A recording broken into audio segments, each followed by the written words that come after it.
आखिर क्यों इस फोटो को दुनिया किस ऑफ लाइफ के नाम से जानती है, और आखिर साइंटिस्ट ने स्पीड ऑफ लाइट को मेजर कैसे किया, और क्या होगा अगर दुनिया का हर इंसान अमर हो जाए, और कैसे इस कैंपेन की वजह से रैंडम लोग एक दूसरे का हाथ मांगने लगे, और क्यों ऑक्टोपस प्रेगनेंसी दुनिया की सबसे सैड प्रेगनेंसी होती है, और आखिर मकड़ी अपने जाल में खुद क्यों नहीं चिपकती, और ये कौन सा प्लेन है जिसे उड़ाने के लिए पायलट को एस्ट्रोनॉट्स जैसा प्रेशर सूट पहनना पड़ता है, और आखिर बुल्स रेड कलर देखकर अटैक क्यों करते हैं। भाई वीडियो बहुत मजेदार है, इसलिए अभी से लाइक कर दो ताकि बीच में आपको डिस्टर्ब ना हो। एम है 1K लाइक्स का, तो कर देना। नंबर 15, भाई क्या तुमने कभी सोचा कि जिन लोगों को ब्लर दिखता है उन्हें चश्मा लगा के क्लियर कैसे दिखता है। वेल सबसे पहले समझते हैं कि हमारी आंख काम कैसे करती है। देखो हमारी आंखों में 3 इंपॉर्टेंट पार्ट्स होते हैं, कॉर्निया, लेंस और रेटिना। जब लाइट किसी ऑब्जेक्ट से टकराकर आंख में आती है तो कॉर्निया और लेंस उसे बेंड करते हैं ताकि वो सीधा रेटिना पर फोकस हो, और जब लाइट रेटिना पर सही से फोकस होती है तो वो हमारे दिमाग को सिग्नल भेजता है जिससे हमें वो ऑब्जेक्ट शार्प और क्लियर दिखता है। और अगर ये लाइट रेटिना पर फोकस ना करके उससे पहले ही फोकस करती है तो हमें दूर की चीजें ब्लरी दिखाई देती हैं। इस कंडीशन को मायोपिया कहते हैं। और अगर लाइट रेटिना पर फोकस ना करके उसके बाद फोकस करती है तो हमें पास की चीजें ब्लरी दिखाई देती हैं। इस कंडीशन को हाइप्रोपिया कहते हैं। अब मायोपिया को ठीक करने के लिए कॉनकेव लेंस का यूज होता है। ये लेंस लाइट को थोड़ा फैलाता है ताकि वो पीछे जाकर रेटिना पर सही से फोकस कर सके, और हाइप्रोपिया में कॉन्वेक्स लेंस का यूज होता है। ये लाइट को एक जगह पर इकट्ठा करता है ताकि फोकस आगे आकर रेटिना पर पड़े, यानी कि सिर्फ चश्मा लगाने से क्लियर नहीं दिखता बल्कि उस चश्मे में पड़े हुए लेंसेज की वजह से हम क्लियर देखते हैं। नंबर 14, आखिर क्यों ऑक्टोपस प्रेगनेंसी दुनिया की सबसे सैड प्रेगनेंसी मानी जाती है। वेल फीमेल ऑक्टोपस एक बार में 50,000 से लेकर 2 लाख तक एग्स देती है। इन एग्स को वो समुद्र में किसी सेफ जगह पर देती है, जैसे किसी पत्थर के नीचे। उसके बाद उस फीमेल ऑक्टोपस का पूरा फोकस उन एग्स पर हो जाता है। वो लगभग 1 से लेकर 6 महीने या कभी कभी उससे भी ज्यादा टाइम तक वहाँ रहती है बिना कुछ खाए पिए। इस टाइम में वो एग्स की पूरी देखभाल करती है, अपने टेंटिकल्स से एग्स को क्लीन करती है, उन पर पानी ब्लो करती है ताकि ऑक्सीजन मिलती रहे, और शिकारियों से एग्स को प्रोटेक्ट करती है। इस बीच वो ना शिकार करती है और ना ही कुछ खाती पीती है, जिस वजह से वो बहुत वीक और पतली हो जाती है। उसकी बॉडी अपनी एनर्जी खत्म करने लगती है, और जैसे ही एग्स हैच होते हैं तो female octopus almost dead condition में होती है, और इसके बाद वो मर जाती है बिना अपने बच्चों की ग्रोथ को देखे। यानी कि फीमेल ऑक्टोपस एग्स को प्रोटेक्ट करने के लिए अपनी जान गंवा देती है, और आखिर में उनके साथ रह भी नहीं पाती। इसलिए अगर ह्यूमन पर्सपेक्टिव से देखें तो ये एक अल्टीमेट सैक्रिफाइस स्टोरी लगती है। और एक बार तो ग्रेनेलेडोन बोरियो पैसिफिका ऑक्टोपस की एक प्रजाति है, इसने अपने एक्स को लगभग 53 मंथ्स यानी लगभग 4.5 साल तक प्रोटेक्ट किया था। नंबर 13, भाई अगर तुम भी सोचते हो कि बैट्स ब्लाइंड होते हैं तुम बिल्कुल गलत हो, क्योंकि bats being blind is just a popular myth. और सच्चाई तो ये है कि बैट्स के पास आंखें होती है और अंधेरे में वो तुमसे भी साफ देख सकते हैं, और आंखों के अलावा वो एक और टेक्निक का यूज करते हैं देखने के लिए, इकोलोकेशन। जब बैट उड़ता है तो वो अपने मुंह या नाक से हाई फ्रिक्वेंसी साउंड वेव्स निकालता है, और जब ये साउंड वेव्स किसी चीज से टकराती हैं तो वो इको बनकर वापस बैट के पास जाती हैं, और बैट का ब्रेन इस इको को एनालाइज करके तुरंत समझ जाता है कि चीज कितनी दूर है, किस डायरेक्शन में है और कितनी बड़ी है। इस टेक्निक की वजह से बैट बिना आंखों का यूज करे भी उड़ सकता है। नंबर 12, भाई इस प्लेन को उड़ाने के लिए पायलट को एस्ट्रोनॉट्स जैसा प्रेशर सूट पहनना पड़ता है। अब तक का दुनिया का सबसे फेमस और फास्टेस्ट स्पाई एयरक्राफ्ट माना जाता है। ये इतना एडवांस्ड था कि लोग आज भी इसे देखकर हैरान हो जाते हैं। ये प्लेन इतना फास्ट था कि अगर कोई मिसाइल इसके पीछे लगती तो ये आसानी से स्पीड बढ़ाकर निकल जाता था। इतनी ज्यादा स्पीड की वजह से इसका टेम्परेचर 500 डिग्री सेल्सियस से भी ज्यादा हो जाता था, और हीट की वजह से इसका साइज थोड़ा एक्सपेंड भी हो जाता था। ये 85,000 फीट तक उड़ता था, जिसकी वजह से वहाँ सर्वाइव करना मुश्किल होता था, और पायलट्स को एस्ट्रोनॉट्स जैसा प्रेशर सूट पहनना पड़ता था। इसकी स्पीड साउंड की स्पीड से 3 गुना ज्यादा थी, और इसका यूज एनिमी एरियाज की सीक्रेटली फोटोज और डेटा कलेक्ट करना होता था। इसकी इतनी ज्यादा ऊंचाई और स्पीड की वजह से इसे अब तक का सबसे फास्टेस्ट स्पाई एयरक्राफ्ट माना जाता है। नंबर 11, भाई ये है नाइफ एंजल, जो देखने में आर्ट लगती है, लेकिन इस स्टैचू को 1 लाख से ज्यादा असली चाकुओं से बनाया गया है। इसको एल्फी ब्रैडली नाम के इस बंदे ने बनाया है, और इस स्कल्पचर को बनाने में जो 1 लाख से ज्यादा चाकू यूज हुए हैं, इन सबसे कोई ना कोई क्राइम हुआ है। एक भी चाकू ऐसा नहीं जिससे कोई क्राइम ना हुआ हो। इस स्कल्पचर को बनाने का मकसद था लोगों को वायलेंट क्राइम के खतरे और उसके साइकोलॉजिकल असर की याद दिलाना, ताकि हर इंसान खुद से सवाल करे कि एक चाकू किसी की लाइफ ले भी सकता है और उसे बदल भी सकता है। नंबर 10, भाई येती के बारे में तुम सबने सुना होगा, लेकिन क्या सच में येती एग्जिस्ट करता है? आओ जानते हैं। भाई येती को एक बड़ा बालों से ढका इंसान जैसा क्रिएचर बताया जाता है, जो हिमालय के स्नो कवर्ड माउंटेन्स में रहता है, खासकर नेपाल और तिब्बत के एरियाज में। लोग इसे अक्सर 10 फीट तक लंबा व्हाइट फड़ वाला बहुत स्ट्रॉन्ग और फास्ट क्रिएचर बताते हैं। येती की कहानियां सैकड़ों सालों पुरानी है। लोकल शेरपा लोग इसे मेतो कांगमी नाम से बुलाते हैं, जिसका मतलब है स्नोमैन।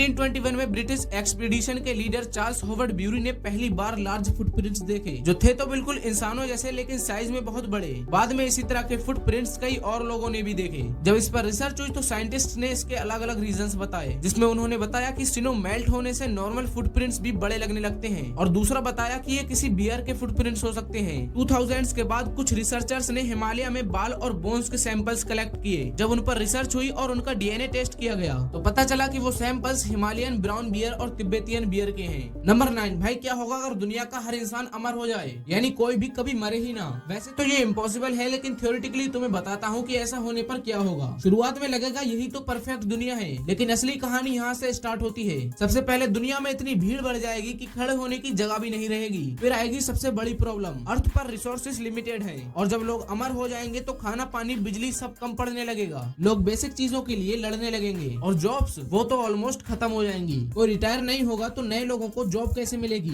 रिलेशनशिप्स कॉम्प्लिकेटेड हो जाएंगे। सभी लोग ज्यादा से ज्यादा 100, 200, 500, 5000, 50,000 साल तक अपने पार्टनर, दोस्त, माँ बाप, चाचा चाची, मामा मामी के साथ रहेंगे। फिर बोर होकर वो भी नए रिश्ते बनाने लगेंगे, और उनसे भी बोर होकर फिर से नए रिश्ते बनाएंगे, और इसी तरह ये साइकिल कभी रुकेगी ही नहीं, और धीरे धीरे लाइफ बोरिंग लगने लगेगी। इसलिए अमर होना सुनने में मजेदार लगता है, लेकिन अगर रियलिटी में ऐसा हुआ तो सभी के लिए दुनिया एक जेल जैसी हो सकती है, जिससे वो कभी बाहर ही नहीं निकल सकते। अब तुम बताओ, ऐसी लाइफ चाहोगे या नॉर्मल लाइफ जिसमें हर मोमेंट की वैल्यू हो। नंबर 8, भाई इंग्लिश में नंबर्स के नाम में लगभग हर लेटर यूज होता है, लेकिन 2 लेटर्स ऐसे हैं जो कभी यूज नहीं होते, जे और के।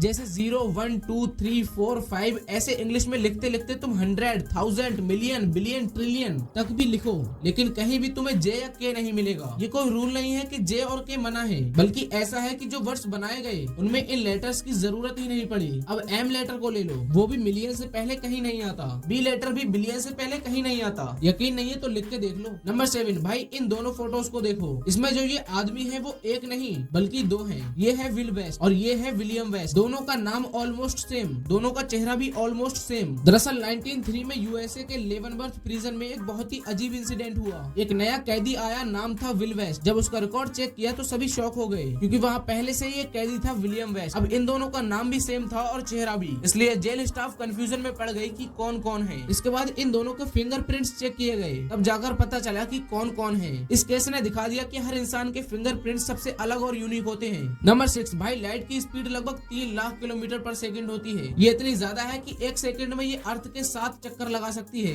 लेकिन क्या तुमने कभी सोचा कि साइंटिस्ट ने लाइट की स्पीड को मेजर कैसे किया? वह 1600s में गैलीलियो ने लाइट की स्पीड को मेजर करने की कोशिश की, जिसमें वो पूरी तरह से फेल हो गए। जिसके बाद 1676 में ओली रूमर ने भी स्पीड ऑफ लाइट को मेजर करने की कोशिश की, लेकिन वो भी एक्यूरेट पता नहीं कर पाए। इसके बाद हिप्पोलाइट फ्यूजन नाम के साइंटिस्ट ने एक एक्सपेरिमेंट किया, जिसमें ये लाइट बीम कॉकव्हील्स के टीथ के बीच में से होता हुआ 8 किलोमीटर दूर रखे इस मिरर से टकराकर वापस ऑब्जर्वर के पास आता, और जब तक कॉकव्हील की स्पीड को स्लो रखा गया तब तक ऐसा ही चलता रहा। लेकिन जैसे ही स्पीड को बढ़ाया गया तो लाइट ऑब्जर्वर तक पहुंचना बंद हो गई, क्योंकि अब लाइट गैप से पार होने के बजाय नेक्स्ट टीथ से टकराकर ब्लॉक हो जा रही थी। मतलब जितना टाइम इस व्हील को इतना घूमने में लग रहा है, उतना ही टाइम लाइट को 8 किलोमीटर दूर ट्रेवल करके वापस आने में लग रहा है। और अब हमारे पास डिस्टेंस भी है और व्हील रोटेशन का टाइम भी, जिन्हें कैलकुलेट करके हिप्पोलाइट फ्यूजन ने स्पीड ऑफ लाइट को मेजर किया। नंबर 5, भाई ये है रोलिगन टायर, जिन्हें विलियम एल्वी ने 1951 में इन्वेंट किया था। इनकी खासियत है कि ये हर तरीके की जमीन पर आसानी से चल सकते हैं, चाहे उबड़ खाबड़ जमीन हो या ट्रेन की पटरी, ये सभी पर आसानी से चल सकते हैं।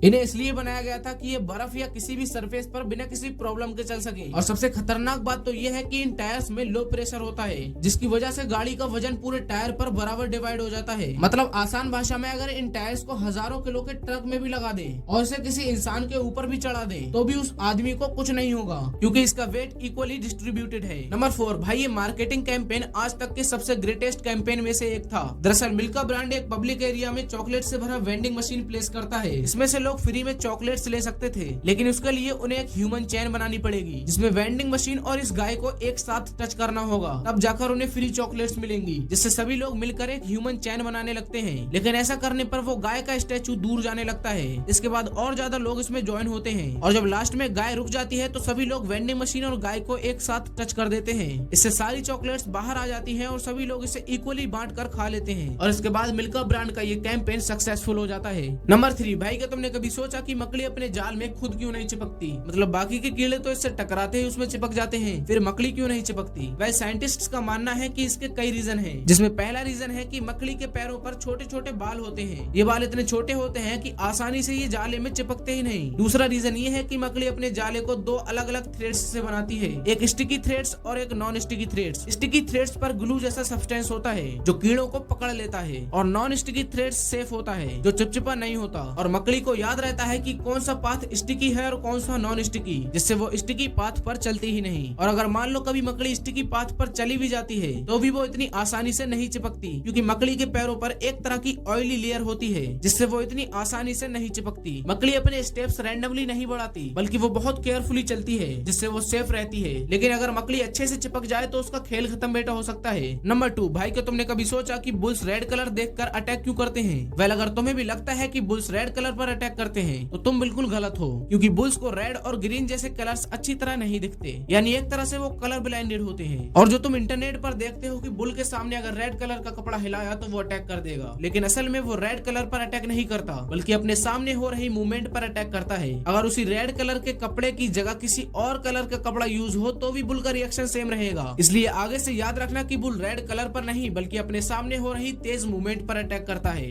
नंबर 1, भाई इस फोटो को देखो, इसे दुनिया किस ऑफ लाइफ के नाम से जानती है। इस फोटो में दो आदमी आपको चुम्मियां लेते हुए दिख जाएंगे। दरअसल ये फोटो 1967 में फोटोग्राफर रोको मोराबिटो ने ली थी। जितना खतरनाक नाम उतनी ही खतरनाक फोटो। वेल, इस फोटो के पीछे की कहानी जानकर आपके होश उड़ जाएंगे। दरअसल एक लाइनमैन हाई वोल्टेज वायर पर काम कर रहा था और अचानक से उसे इलेक्ट्रिक शॉक लग गया। शॉक इतना स्ट्रॉन्ग था कि वो पोल पर ही लटका रह गया और उसका दिल धड़कना बंद हो गया। उसका एक साथी नीचे खड़ा था, वो बिना देरी किए हुए पोल पर चढ़ गया। जिसे शॉक लगा था उसका नाम था रैंडल चैंपियन और उसके साथी का नाम था जेडी थॉमसन। थॉमसन ने पोल पर चढ़कर चैंपियन की होठों से होठ मिलाकर उसे सांस देने की कोशिश की। जब थोड़ा रिस्पांस मिला तो दोनों को नीचे उतारा गया। नीचे आकर उसे प्रॉपर सीपीआर दी गई और फिर क्या था, चैंपियन बच गया। बाद में ये फोटो वायरल हुई और उसे नाम दिया गया द किस ऑफ लाइफ। और 1968 में इस फोटो को एक अवार्ड भी मिला था। बाकी आज के लिए सिर्फ इतना ही। मिलते हैं जल्दी किसी नेक्स्ट वीडियो में नेक्स्ट टॉपिक के साथ। तब तक आप इस वीडियो को जाकर देखो। ये वाली वीडियो इस वाली वीडियो से भी ज्यादा खतरनाक है, तो इसे मिस मत करना।